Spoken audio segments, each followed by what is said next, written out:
Assalamualaikum warahmatullahi wabarakatuh. Apa kabar kalian? Semoga kalian baik-baik saja dan tetap diberikan kesehatan oleh Allah Subhanahu wa taala. Bantu channel kami dengan cara subscribe dan tekan tombol lonceng kalian. Terima kasih. Semoga kisah ini bermanfaat.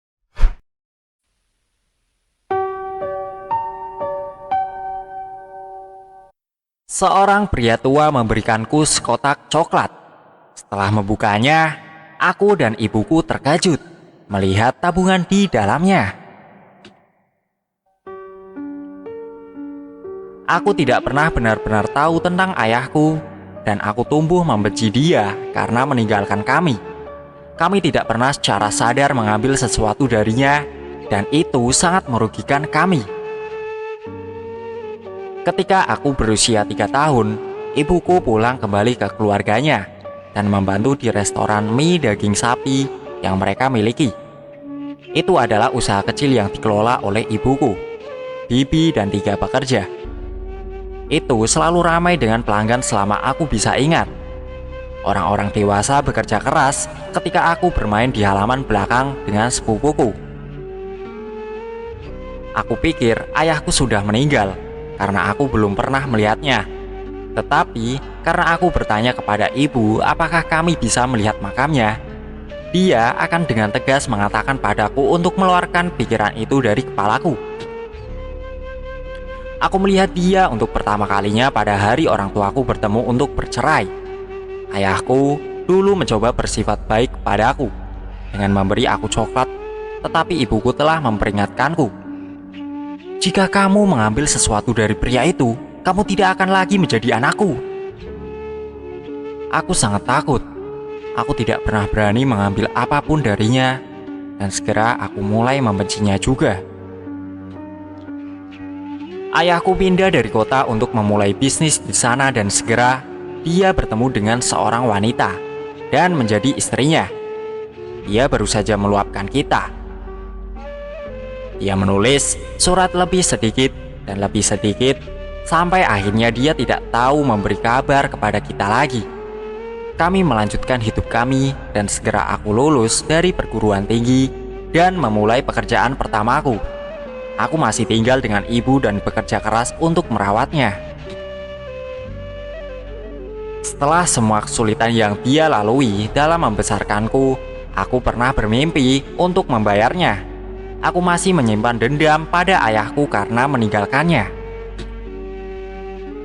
Selama bertahun-tahun, aku mendengar kerabat berbicara tentang kesombongan ayahku dan bagaimana dia tidak akan pernah meninggalkan 1% pun untuk saya warisi. Aku berpikir dalam hati, jika dia memberi sesuatu padaku, aku akan membakar semuanya.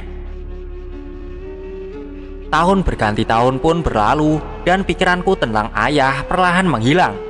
Aku menikahi wanita yang aku cintai dalam hidupku dan punya anak. Aku akan menyerahkan segalanya untuk itu. Dalam perjalanan pulang dari kerja suatu hari, aku melihat seorang pria tua yang berantakan di depan rumahku. Dan ketika aku mendekatinya, dia menyerahkan sekotak coklat padaku. Dia mengatakan, "Ketika kamu kecil, kamu suka makan coklat." Berulang-ulang aku mengambil kotak itu dan pulang ke rumah untuk memberitahu ibu apa yang telah terjadi. Ketika kami membuka kotak itu, kami tercengang.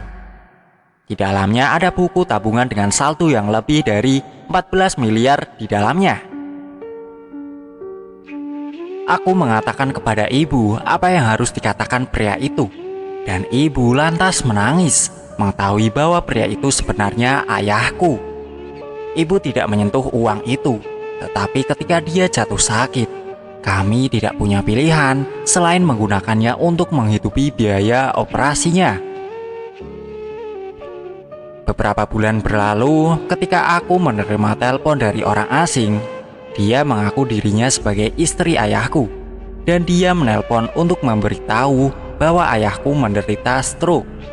Dia terus memanggil namaku, dan aku tidak bisa tidak pergi dan melihatnya. Ketika aku melihat tubuhnya yang masih lemah terbaring di ranjang rumah sakit, aku menyadari bahwa aku sudah berhenti membencinya sejak lama.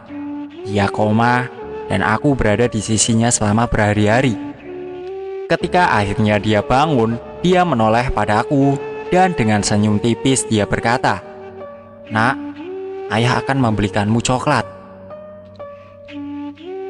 Semua orang terkejut karena dengan demensinya dia tidak bisa mengenali siapapun selama bertahun-tahun, tetapi pada akhirnya ingat aku. Aku tidak lagi menyalahkannya karena meninggalkan kami. Karena ibu tidak mengatakan apa yang sebenarnya tentang apa yang terjadi. Meskipun ayahku masih belum sehat, aku hanya bisa berharap untuk dapat menghabiskan sisa waktunya bersama untuk menebus waktu yang hilang.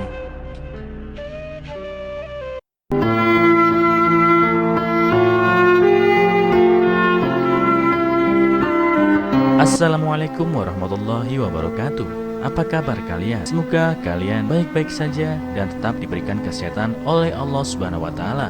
Bantu channel kami dengan cara subscribe dan tekan tombol lonceng kalian. Terima kasih. Semoga kisah ini bermanfaat.